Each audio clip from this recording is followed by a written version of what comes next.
Hello, it's Glenn Leader here again with video number 6 for the local mobile vertical niche directories.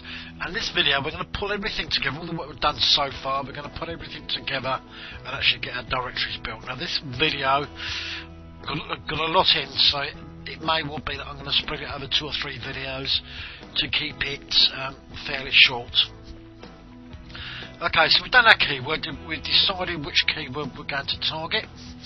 If you remember from the earlier video, I decided that car repair New York was going to be the niche we're going to go for, the keyword we're going to go for. We've then done some data mining, show you how to grab some information so that you've got something to build your directories with. Showed you 2 methods, one using the scraper, in this case I'm using the niche spy, and the other one I showed you how to do by hand. And we then looked at the actual templates. This could be from mobile templates that you've purchased from the internet, or from a Warrior special offer if you're a Warrior member, or from a variety of sources. There are a large number of mobile website templates out there. So I've showed you how you can customise those to work with this system. I also mentioned that you need to put a completed website in a folder called templates, which is going to be uploaded with the core code. In this video, we're going to upload the hub folder. If you remember some time ago in the earlier videos, we talked about getting yourself organised and creating a folder for each project that you're going to work with, or each vertical that you're going to work with. So you need to decide, next thing you need to decide is whether you're going to have a live or centralised installation. Now, a live installation is where the website is going to be built in the actual location that you're going to host it. And a centralised location is you're going to build it in one place but port it over to somewhere else, which is going to be useful if you want to spread your websites over a large number of areas, or perhaps you've got some hosting in mind that isn't very good with PHP, so you can build it on a server that does have good PHP that will build the websites for you. The resulting HTML websites, which will run on every web server, would then be ported across to where you need it. So those are the 2 kinds of installations you can use. Then the demonstration with this video, we're going to be using a live installation. We're going to build the vertical niche directory in the directory that is going to be run from. So you need to decide whether you're going to buy a dedicated domain or you're going to use an existing or mature domain. And obviously if you're going to target, say, New York City, you'd want a New York City related website domain name. So again, your keyword research would help you there decide on if you're going to concentrate on a particular vertical, let's say New York restaurants, and obviously you need to do your keyword to find that. Otherwise you need to do a much more wider scope domain name that covers the whole of the niches that you want to cover. Or you might want to cover New York City, but you have one for automobiles or cars, one for restaurants, one for the professional services, lawyers, accountants, etc. So you need to decide exactly how you're going to use your domains. Or you could use an existing domain, a mature domain you've had for quite some time, not doing very much with. Well, this could be the perfect system to get it up and running. I'll then show you excuse me, I'll then show you how to run the script. It's very, very easy. Just enter a few bits of information that you've already got, and the rest will run for you. You'll be surprised how quickly this will run for you. And then we'll be editing the front end. Now, I've looked at this, and I think probably editing the front end is going to be a separate video, because it's going to take a couple of minutes to explain that, and it's going to make this video run a wee bit long. So that's what I'm going to do. So without further ado, let's upload the hub folder. Just bear with me while I get it on the screen. Okay, on the screen you can see now I've got FileZilla open, up and running.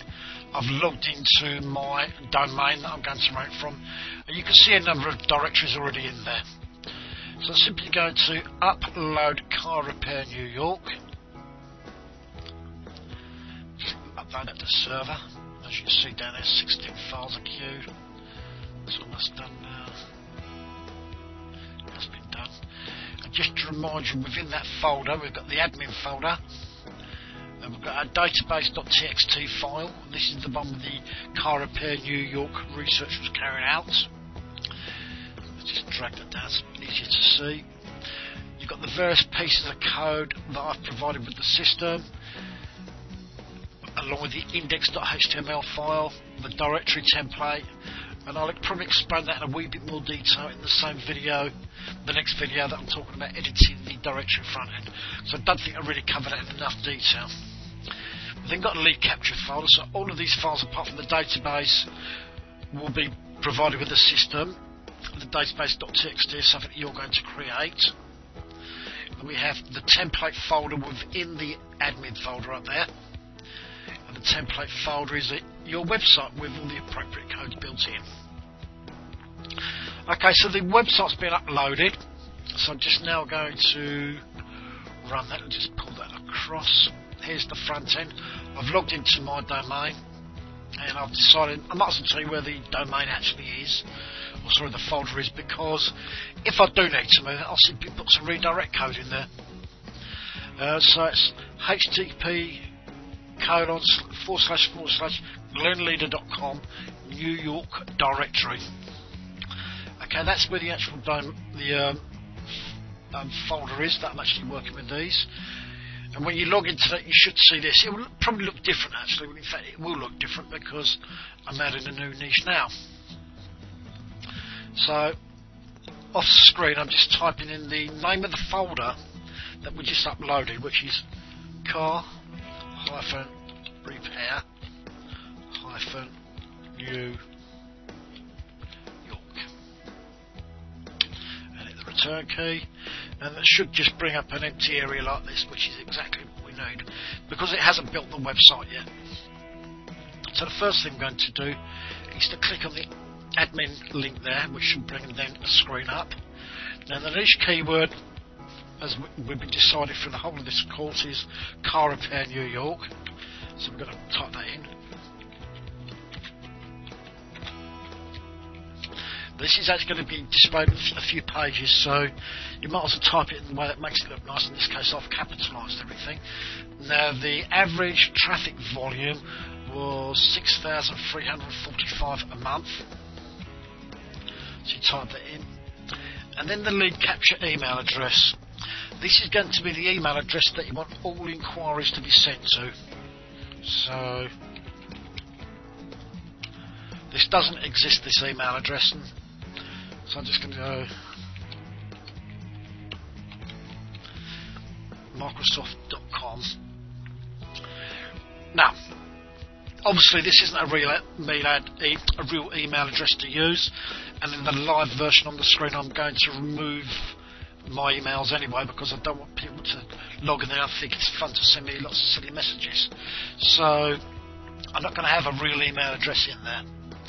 So once you put the information in that you need, you simply click build it. Just give it a moment or two, and as you can see now, it's building a vertical niche for car repair New York. It's built one company called Car Repair. It's copied the files across. Car Repair's been built.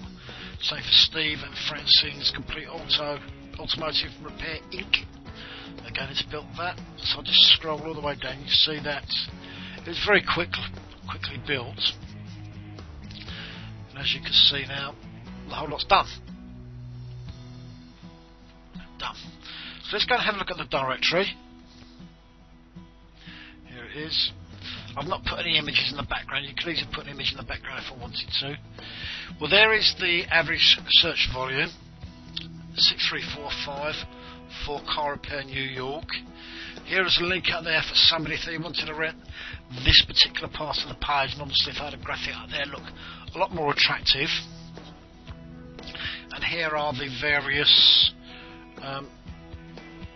businesses that we've been data mining. So we'll just grab one for at random.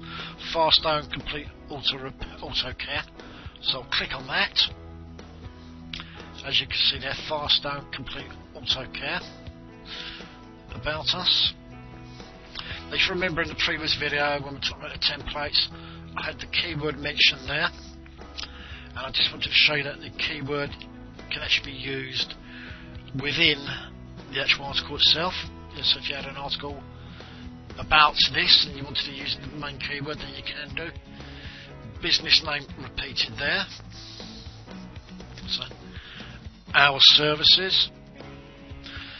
I think I just grabbed this text from, in fact I did grab this text from a niche that was developed. I haven't finished it yet actually. It's going to be for a UK wide locksmith niche, which is why you've got the British Standard locks, and we're talking about generic text for locksmiths. That needs to be fully developed, but I just put that there as filler text. Contact us, as you'd expect. Now there is no phone number there, so I presume that they didn't have a phone number in the listing. I'll have a look at that shortly. Your privacy. Again, this is just filler text, but as you can see now, it's got the text up there. This text up here, by the way, is just white text, but the reason it stands out so well is I've put a HTML glow on it. I put a black glow around it, so no matter what background it has, the text is always going to stand out. And here's the actual images being repeated. If I had a different image, that it wouldn't look quite so nice if it had just a single image and then a blank background. But having tiled images like that works extremely well. So let's go back to the, well, I can find it, just bear with me a second. Yes, there's no number down there, telephone number down there, but there are other telephone numbers available. So let's just click on this one here, chosen purely at random, on the contact us page. Yeah, there's their phone number. So clearly in the actual database, that business didn't have a telephone number entered. So that's it for this video. In the next video I'm going to show you how to edit the front end. In other words, just bear with me a second. How we're going to edit this, because we haven't got car repair New York entered yet, so I'll be looking at how to add that listing there, but also how do we create these particular listing pages as well. Sorry, not these pages. This page, what code did I use to generate that list? So that's what I'll be covering in the next video. Thank you very much for watching this video. Hope you find it informative, and as usual, if you've got a problem, you don't understand something, please let me know in the forum and I'll do my very best to help you. Thank you very much for watching.